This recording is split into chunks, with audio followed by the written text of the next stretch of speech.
तुम्ही जर चांगली जागा निवडली तर तुम्हाला त्या ठिकाणी काहीतरी चांगलं सापडू शकेल, हे तुम्हाला आजचा व्हिडिओ पाहिल्यानंतर समजेल. कारण आम्ही आलो होतो 100 वर्षापूर्वी इथे पिढ्यानपिढ्या गावकऱ्यांचा वावर असलेल्या ठिकाणी, जिकडे वटपौर्णिमा आणि गवळदेव हा कार्यक्रम साजरा केला जातो.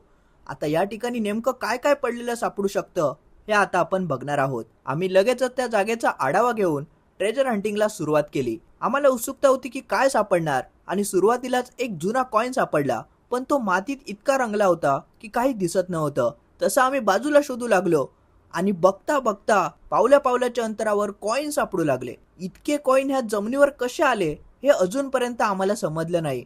पण जेव्हा आम्ही ते कॉइन धुवून पाहिले तेव्हा आमचे डोळे उघडेच पडले. कारण अक्षरशः 1 पैशापासून 12 आण्याचा देखील एक कॉइन सापडला होता, जो 1941 सालचा होता.